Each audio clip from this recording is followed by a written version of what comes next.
Welcome to the What's Happening Birmingham video podcast.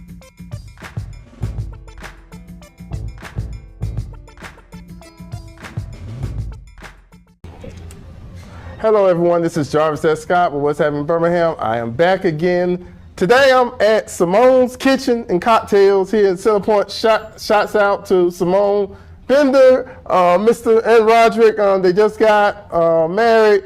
I want to show the angles of the picture, but great restaurant. If you're in Center Point, please check it out. Another reason why I'm here today is Tuesday, September 23rd, is the runoff in the city of Center Point for mayor. Is another? No, just mayor. Just mayor. Yeah. And I'm here today with the mayor of Center Point, Mr. Bobby Scott. Hey, Mayor Scott, thank you for coming on. Thank you for having me. Great. I always love bow tie. Oh, I appreciate it. Thank you. Yeah. So, want to bring Mayor Scott on today to kind of talk about his campaign. Also reflect on the past 5 years he's been here, mayor of Center Point. You got one of the what I wouldn't say due to the pandemic and them changing the laws. You got an extra year on top of 4. Yeah. So typically you have a 4-year term due to voter fatigue. In 2020, we had so many elections back to back. The state legislature decided to take us off of that cycle. So they gave the local municipal governments an extra year. So that took us off the federal cycle, the county cycle. But it lined up a lot of the cities in Alabama. So you'll notice this year we were on the same cycle as Birmingham. Yes. You know, a lot of other different cities, which has never been done before. So it provided a lot of entertainment and information because typically Birmingham's running a year off. So, you know, everybody kind of watches the Birmingham and then the next year you vote for your city.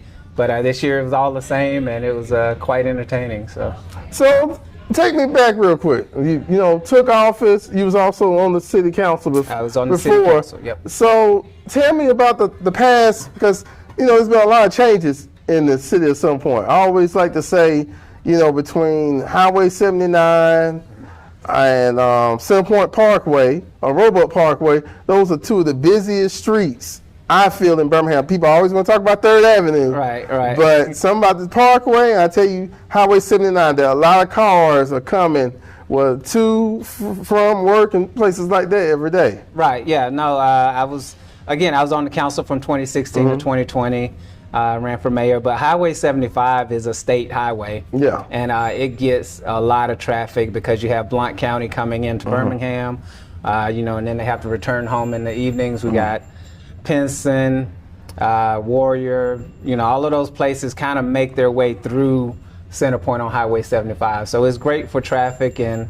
that's one of the goals is to utilize that traffic to get people to stop in Center Point.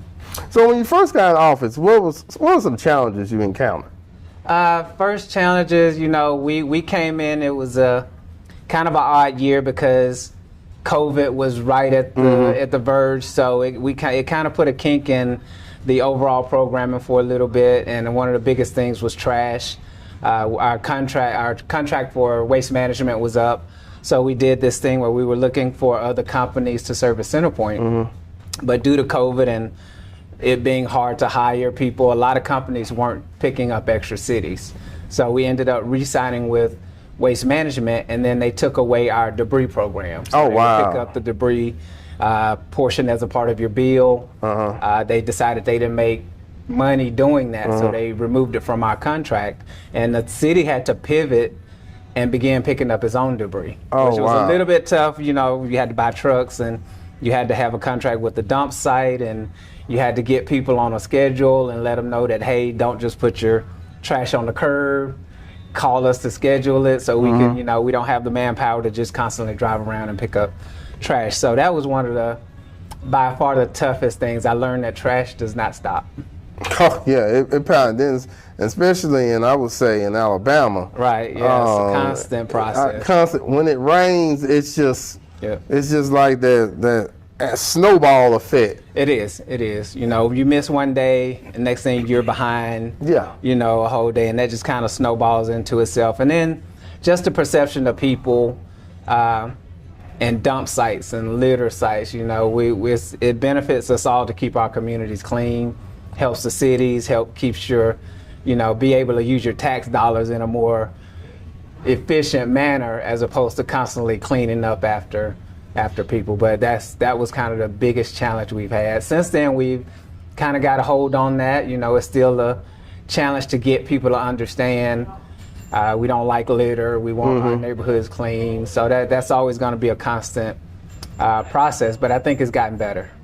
Okay. So what do you feel like it's been like if you had to say 3 or 4 accomplishments so far in the past 5 years? 3 or 4 accomplishments, getting Polly Reed Road finished. Okay. Right? That also started, even though that's a 14, 15-year project, it didn't start till about the first or second year of my term. And then the road was down for, I want to say, well over a year and a half, going probably almost 2 years or more, where the road was either up or down or halfway closed or halfway open.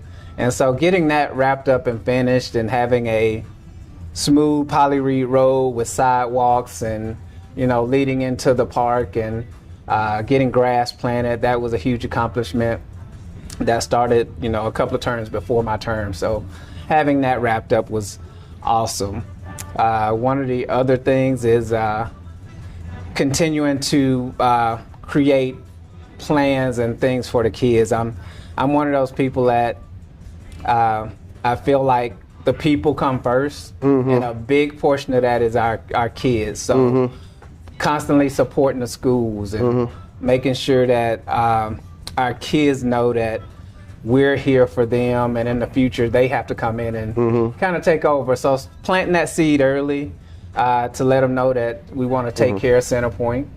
We want to keep Centerpoint going. And then the other side of that is our senior citizens who've already kind of put in a lot of time and a lot of effort and a lot of work to let them know that we're looking out for them as well. So, and I always tell people, keep in mind that Centerpoint is a young city, because before 2002, when it was official city, it was incorporated for some years. Yes, we were unincorporated Jefferson County, and the city itself is very, very old. Centerpoint's been here since the 1800s. Oh, wow. Roughly. The spring that's right there by Reed Harvey Park is where our sort of first settlers found water. So we have arrowheads in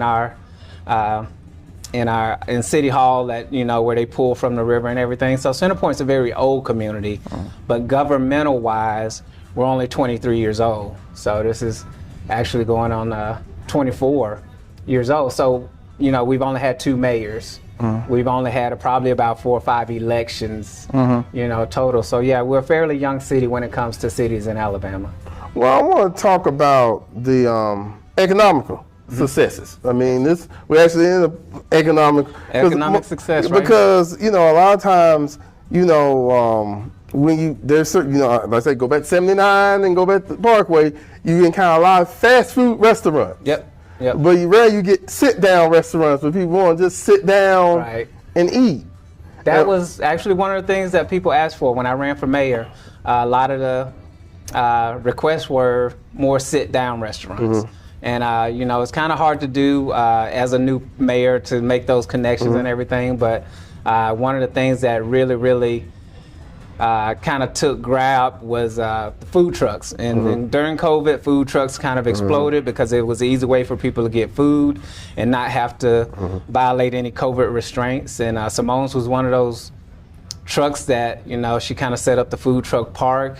And I remember that. Yeah, they used to have big old park, and we had all the food trucks. And she was a part of that, and just innovative thinking. And we're just glad that when she decided to find a brick and mortar, she came here, and her business is quite literally one of the hottest on the east side at this point. So we have that. We have if you leave this building and go right up the road here, we have Mi Tierra Linda Supermarket, which is a multicultural grocery store. They have foods from 21 different countries. Oh, wow, okay. So, you can go in there at any time. They're probably always going to be cooking something in the back of the store. They do their own salsa, own tortillas. And just about any country in South America, you can find something in there from in that store from across the world. So is that on my left side or the right side? It's going to be on your right. If you Okay. leave out here and just go through the parking lot, it's right on the other side of the post office. Oh, wow. Okay. I'll have to definitely kind of check that out. Yeah, a little definitely bit. check that out. We've had Caitlin's Kitchen, which is Okay. City Hall used to be a school, and pre-K or what do you call it? I think pre-K used to be in one of those Mm-hmm. buildings. They moved out, so we decided to lease that out as a restaurant. Okay. And Caitlin's came in, and she does a great soul food menu, soul food Sundays, meat and 3 lunches during the week, amazing catfish and fried chicken. So if you haven't, checked her out, please do check her out. She does great. We have some of our original Zadie's, it's right down the Parkway. Pop's Donuts is still going strong after like so many years of being here in Center Point. So Coos, there's just a number of places that you can go right now and get a variety of different kinds of foods in Center Point. And that's what, a lot of people were just complaining about, well, it's just chicken or it's just this. And now we have that variety, and we don't want to stop there. We want to keep going. We do want to bring in more restaurants and give people as many options as we could possibly give them.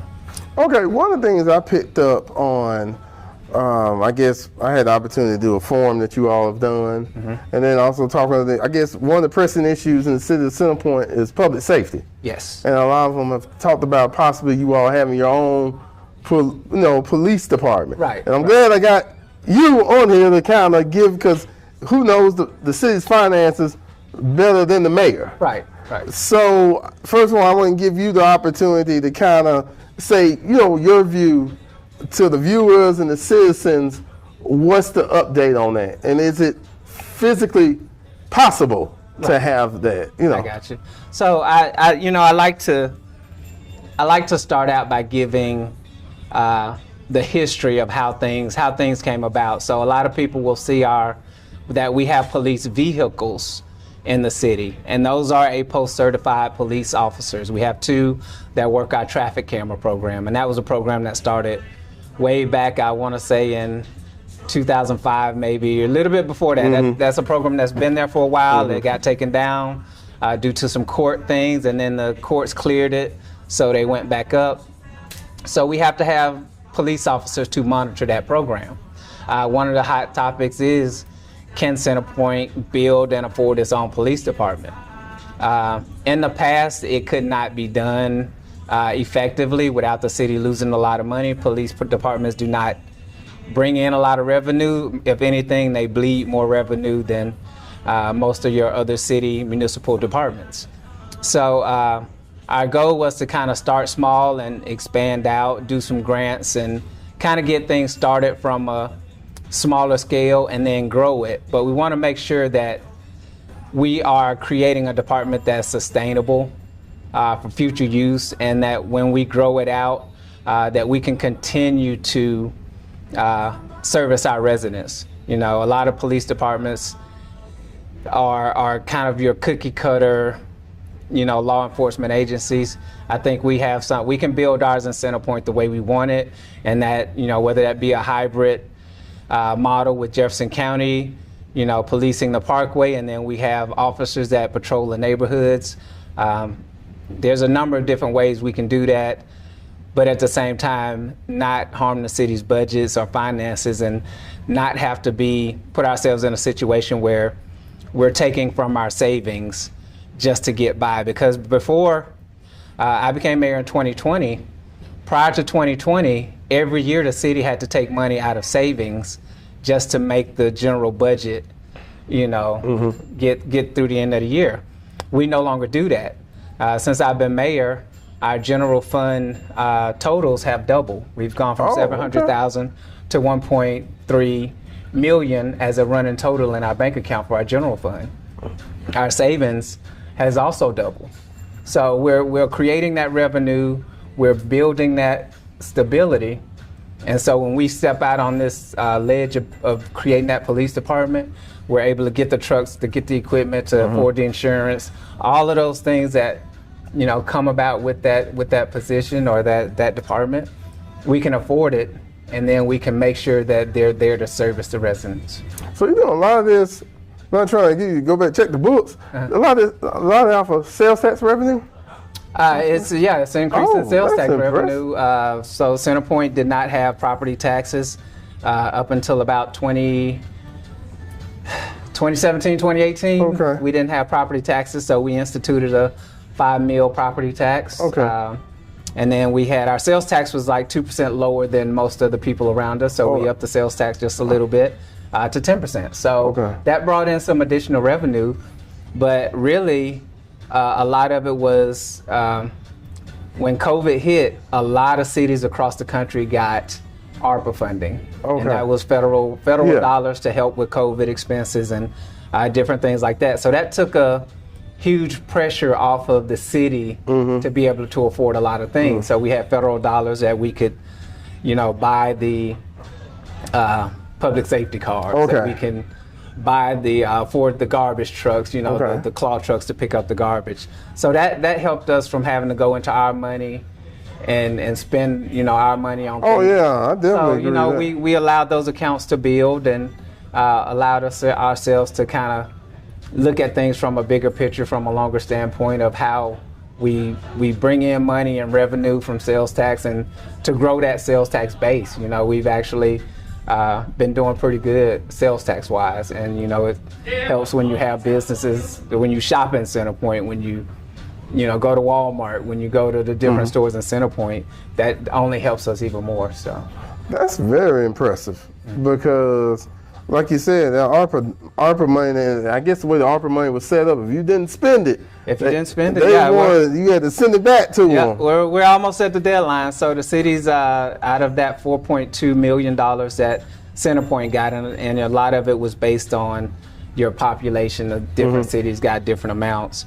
So we were able. That's what sustained our debris program for the first 3 years. So you talked about grants. Can you tell me more about the grants in the last couple of years? Centerpoint has gotten $2.2 million in grant funding over the last 4 years. So we've got more grant money than the city's ever gotten, and we'll continue to, make sure that we're looking up those grants and picking the ones that work best for us.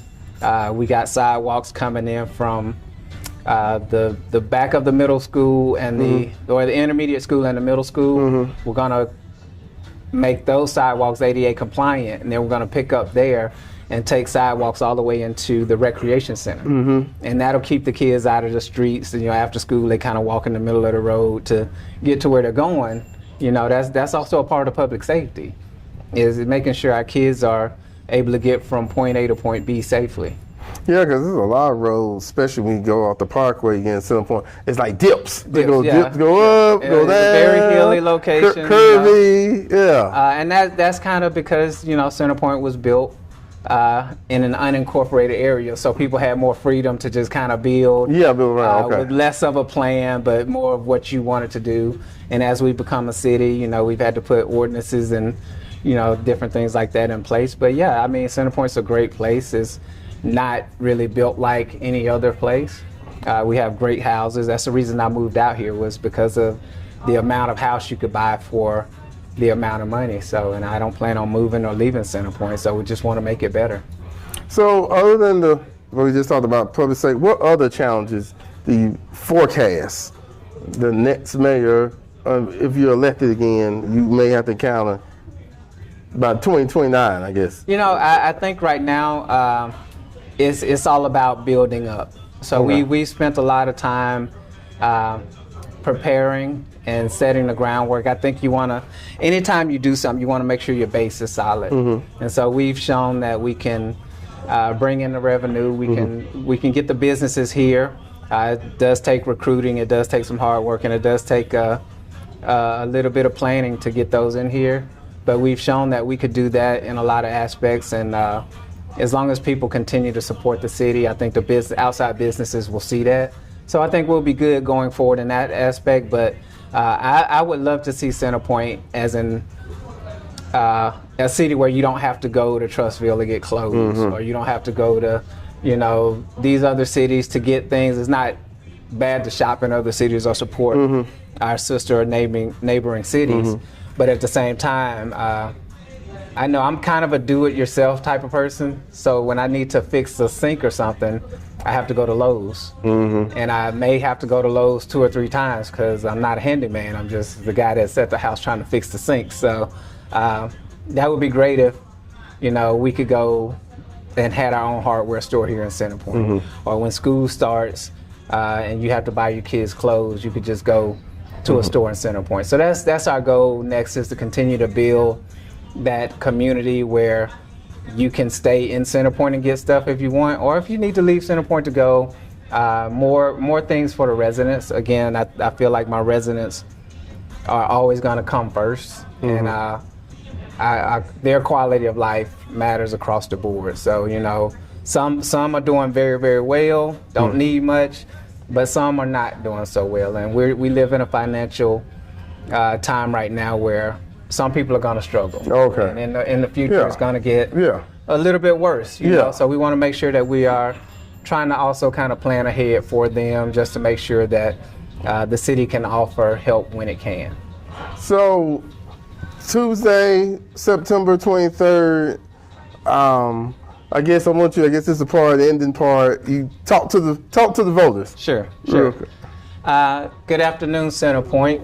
I am your mayor, Bobby Scott, and it's been a pleasure to serve you all over this last 5 years, and I would love to continue that work that we started 5 years ago into the next 4 years, and that's just to make Centerpoint and build Centerpoint one community at a time. We want to make it a place that we love to be and enjoy. I love to be here. I love the people, and I don't plan on leaving, so I would be grateful to ask for your vote on September 23rd.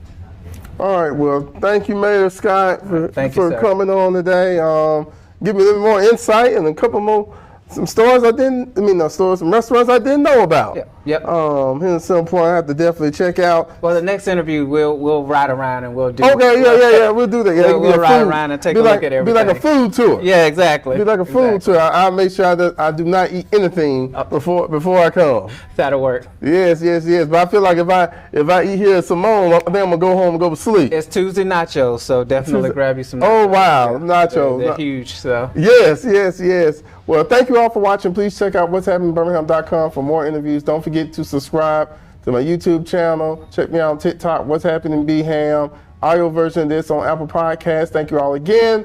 And Tuesday, September 23rd, Centerpoint, go out and vote, and I'm going to let him end that last sentence. All right, Centerpoint, I'm counting on you. Tuesday, September 23rd. I'll see you at the polls.